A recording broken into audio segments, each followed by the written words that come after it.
1990년대까지만 하더라도 우리나라는 서비스의 개념조차 생소한 서비스 황무지였습니다. 하지만 지금은 고객에게 최고의 감동을 선사해야 한다는 의식 변화가 일어나고 있는데요. 어떻게 이렇게 서비스의 개념과 현상의 변화가 일어났을까요? 과거에는 기업이 생산하면 무조건 소비가 되었기 때문에 기업적 측면에서는 소품종 대량 생산에 집중했습니다. 하지만 고객들은 시간이 갈수록 자신이 원하는 것을 분명히 요구하기 시작했고 최소의 노력으로 최고의 만족을 원했습니다. 그래서 기업의 입장에서는 많은 생각을 통해 고객 만족을 찾아주어야 했습니다. 그래서 오늘은 고객과 서비스의 의미와 서비스의 실제에 대해 알아보도록 하겠습니다. 학습을 마치고 나면 고객과 서비스의 개념에 대해 설명할 수 있고 서비스의 실제 및 특징에 대해 설명할 수 있습니다. 고객의 의미. 최근에는 고객이라는 말을 참 많이 사용합니다. 여러분들은 고객에 대해 어떻게 생각을 하십니까? 고객은 우리에게 일자리를 창출해주고 또 우리에게 월급을 주는 분들입니다. 또한 목적을 가지고 오시기도 하고요. 우리에게 여러 가지 기회를 주기도 하는 분들입니다. 그렇다면 고객이란 과연 무엇일까요? 한번 알아보도록 하겠습니다. 고객은 기업이나 병원에 있어서 가장 중요한 주체가 되기도 합니다. 방금 전에 말씀을 드렸던 것과 마찬가지로 우리에게 급여를 주는 분들입니다. 따라서 우리에게 귀찮은 존재가 아니라 우리가 그들을 위해서 존재하는 것이고 그들을 도와주기 위해 있는 것이라고 할 수 있습니다. 그렇다면 좁은 의미의 고객의 의미, 또 넓은 의미의 고객의 의미 한번 알아보도록 하겠습니다. 좁은 의미의 고객은 과연 어떠한 분들일까요? 좁은 의미는 구매하거나 이용하는 손님, 즉 병원을 이용하시는 고객들을 이야기합니다. 그렇다면 넓은 의미의 고객은 과연 어떠한 분들일까요? 상품을 생산하고 이용하고 또 서비스를 제공하는 일련의 과정에 관계된 자기 이외의 모든 사람을 우리는 고객이라고 합니다. 좀 간단하게 말씀을 드리면요. 나 이외의 모든 사람을 우리는 고객이라 할 수 있습니다. 따라서 내부 고객, 외부 고객이라고도 이야기를 합니다. 그렇다면 고객을 다양하게 정의한 기업의 회장님들, 다른 분들의 이야기를 한번 알아볼까요? 이렇게 물품을 구매하거나 또 서비스를 이용하는 사람이라고 하는 간단한 정의 외에 존 에이크 IBM 회장은요. 고객은 황제다라고 이야기를 하셨습니다. 또 피터 드러커는 고객은 왕이다라고 이야기를 했고요. 마지막으로 일본의 소니사는 고객은 신이다라고 이야기를 하고 있습니다. 따라서 고객은 나 이외의 모든 사람이라고 이야기를 하고 내가 섬겨야 되는 또 내가 잘해야 되는 사람이다라고 정의를 한 것을 볼 수 있습니다. 과연 여러분의 병원에서 고객은 어떻게 정의되고 있으십니까? 그렇다면 우리가 이야기하는 고객에게 기본적인 욕구는 어떠한 것들이 있는지 한번 알아보도록 하겠습니다. 고객은 고객으로서 여러 가지 마음들을 갖게 되는데요. 첫 번째는 기억과 환영받기를 원합니다. 따라서 우리가 처음 갔다라고 하면은 편안하게 대할 수 있게끔 또 편안하게 다음번에 또 올 수 있게끔 이렇게 환영해 주는 것을 원합니다. 또 고객들은 존경과 관심을 끊임없이 받기를 원합니다. 따라서 내가 이 병원에 올 때마다 편안함을 느끼기를 원하기도 합니다. 그렇다면 다른 것을 한번 볼까요? 칭찬을 받기를 원하고 또 중요한 사람으로 인식되기를 원합니다. 결국은 기대와 요구를 모두 수용해 주기를 바라는 고객의 기본적인 욕구가 있습니다.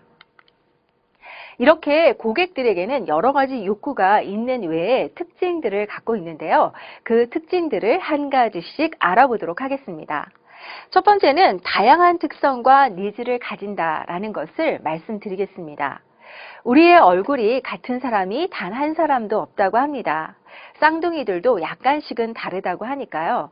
사실은 얼굴만 다른 것이 아니라 각자 저마다의 취향과 요구하는 상황들이 다 다를 수 있습니다. 우리는 얼굴이 다르다는 것은 인정을 하면서도 그 사람이 갖고 있는 각각의 개성과 또 특징이 다르다는 것을 간혹 망각할 때가 있습니다. 이렇게 고객들은 이 얼굴이 다른 것처럼 저마다의 특성도 다른 것을 알 수 있습니다. 두 번째는 고객의 기대와 니즈는 점점 더 높아만 갑니다.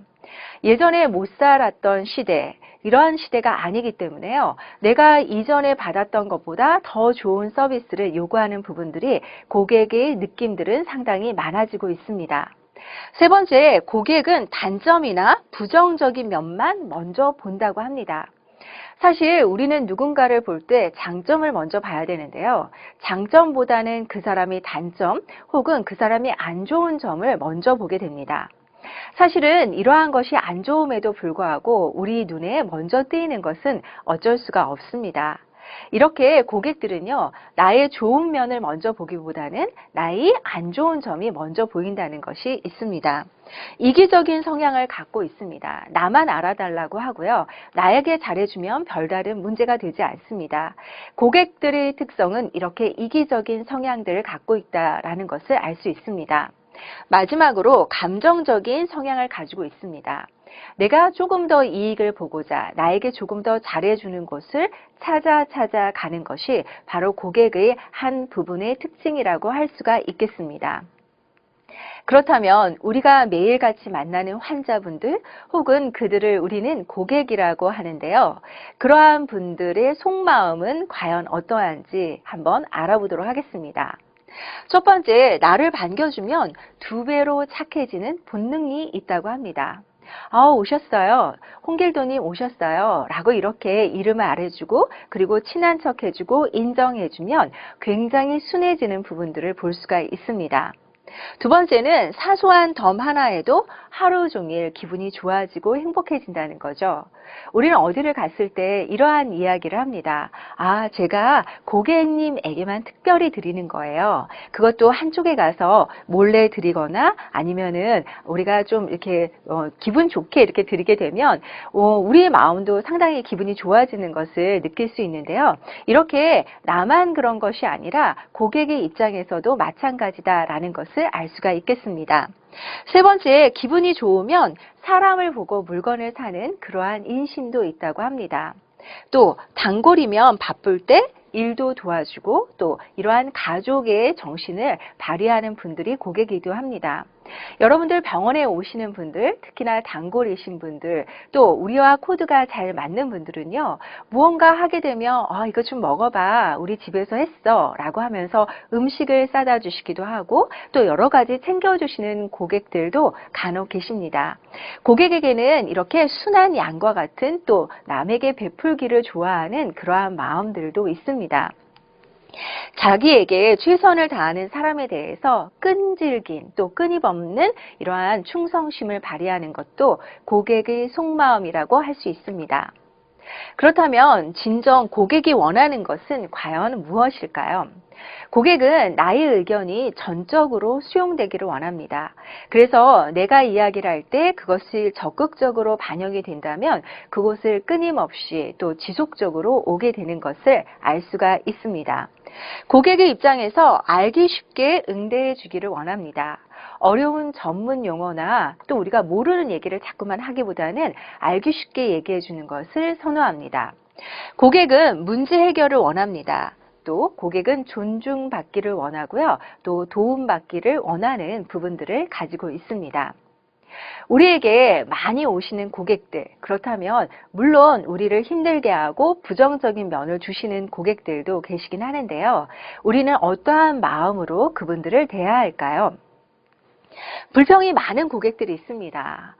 여기는 왜 이렇게 멀어? 여기는 왜 이렇게 불편해? 여기는 왜 이래? 라고 하면서 매일매일 오시는 고객님들이 계십니다. 그런데 이런 고객님들, 우리 마음속에서도 갖고 있는 생각이 있습니다. 그렇게 불편하면 다른 병원을 가시면 되지 왜 이렇게 불평불만이 많은데 우리 병원을 오실까라고 생각하시는 분들 분명히 계실 겁니다. 하지만 이런 분들 우리가 마음을 바꿔보도록 합니다. 우리의 병원의 문제점을 아주 잘 얘기하는 고객이구나 라고 생각을 해주시면